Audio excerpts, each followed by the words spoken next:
to our Madam Mistress of Ceremonies, to our very outstanding entrepreneur who has brought us here this evening, to my sister, friend, and colleague, the gentlelady from Maryland, the Honorable Donna Edwards.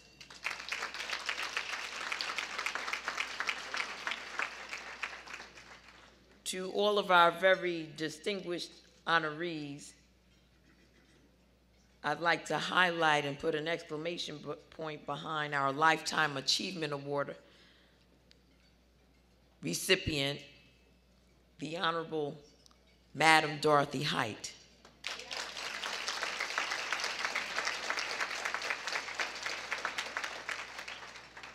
I'd like to acknowledge our small business champion, Tracy L. Pinson.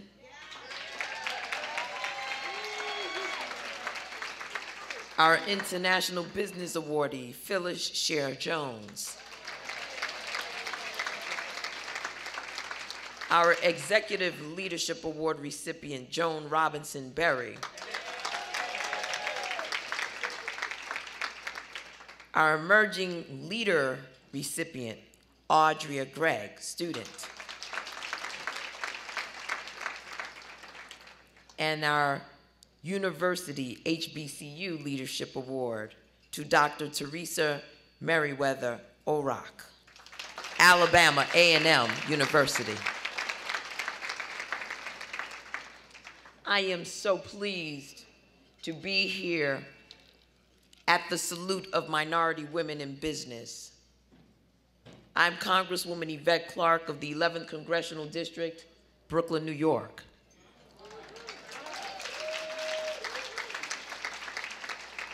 And I know what it is to celebrate being a woman.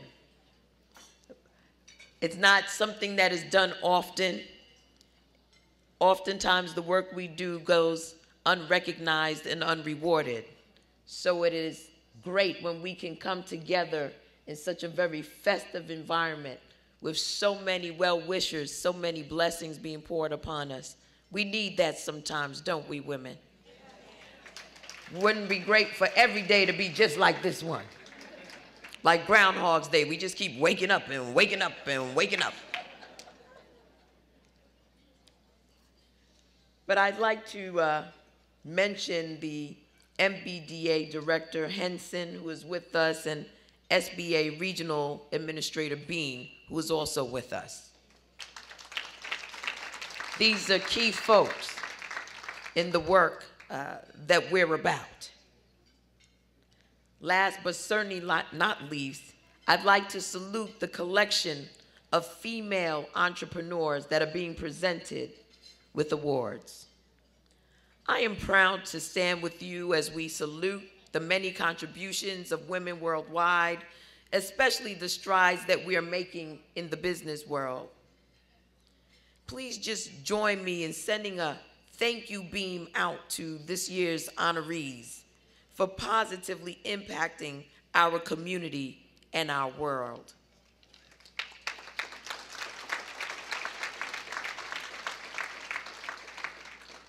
As the only Black woman member of the House Committee on Small Business, I am well aware of the many contributions made by women entrepreneurs in our economy. I'm just so sensitive to it. It is something that just leaps out at us, something to be acknowledged, to put an exclamation point behind, because it happens so infrequently in our culture. I just wanted to recognize that this is a very great responsibility and one that I take very seriously. Female entrepreneurs lead successful businesses, providing jobs for the people in our communities and guaranteeing quality products and services nationally and internationally.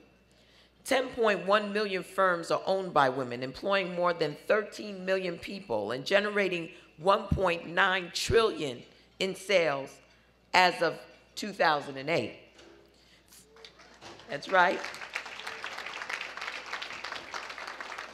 3/4 of all women-owned businesses are majority owned by women, for a total of 7.2 million firms employing 7.3 million people and generating 1.1 trillion in sales. Women-owned firms account for 40% of all privately held firms, and women of color own 1.9 million firms in the U.S.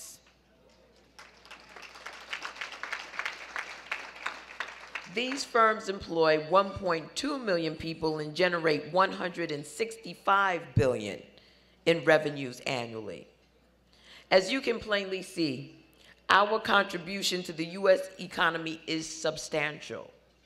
These are great stats, but let me stress to each of you assembled here today, the struggle continues. Last month, the Federal Reserve Bank of New York released a troubling report entitled Gender and the Availability of Credit to Privately Held Firms. The report indicated that while women own businesses and have had major positive strides, it found that women-owned firms are significantly more likely to be discouraged from applying for credit. In addition, the report concluded women-owned businesses face challenges in growth, business model diversification, and technical capabilities. The report also showed that there are major disparities between women-owned businesses compared to male-owned businesses. Compared to male-owned firms, female firms are significantly smaller as measured by sale assets and employment, more likely to be organized as proprietorships and less likely to be organized as corporations, more likely to be in retail, trade, and business services, and less likely to be in construction, secondary manufacturing, and wholesale trade industries, and more inclined to have fewer and shorter banking relationships. The bottom line is that female entrepreneurs need more support. I have long been an advocate for women-owned businesses, and it is vital that we improve existing programs and explore the need for new ones to narrow this achievement gap. Female entrepreneurs are not alone. There are federal government resources available. In addition to this high-tech, socially networked age, there are numerous resources online. The Small Business Administration has an Office of Women Business Ownership, OWBO. It exists to establish and oversee a network of women business centers, WBCs, throughout the United States and its territories. Through the management and technical assistance provided by the women's business centers, entrepreneurs, especially women who are economically or socially disadvantaged, are offered comprehensive training and counseling on a vast array of topics in many languages to help them start and grow their own businesses. Beyond the government resources, modern-day female business persons have an awesome resource: each other. Each other.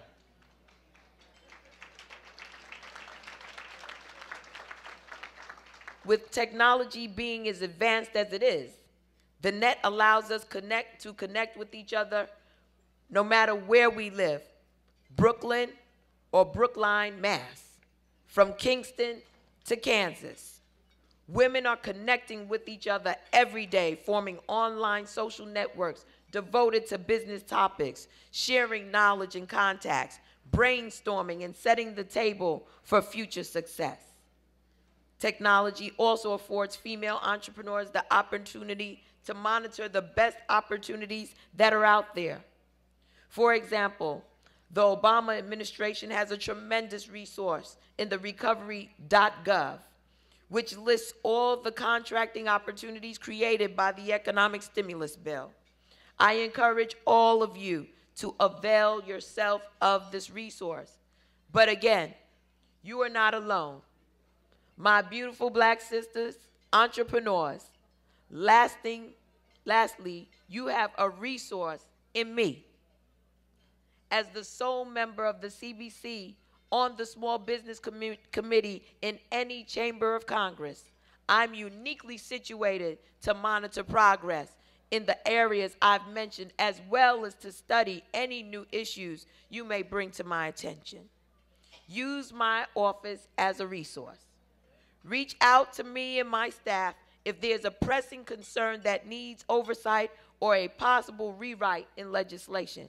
I am fully committed to the success of Black female entrepreneurs and will never be ashamed to say it.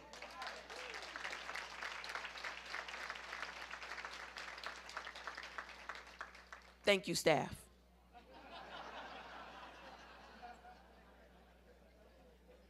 As Black women, we have always been enterprising and hardworking, making lemonade out of lemons for centuries.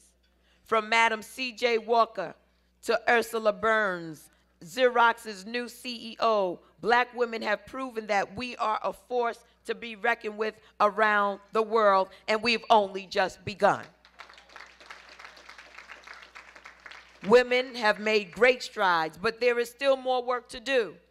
Women like myself are grateful that we have the strong shoulders of prior generations on which to stand. Let us not rest, but as a community, let us continue to provide the support that is needed to nurture the next generation of women leaders. And so I thank you this evening. I thank you for inviting me to be a participant and a witness to the strengthening of ourselves, of our community, of our entrepreneurs. I salute all of the awardees for all of your tremendous accomplishments. And I ask God's blessings on the rest of your proceedings this evening and the work that you do each and every day in your families and throughout our communities. God bless you and enjoy the rest of the evening. Thank you. Thank you.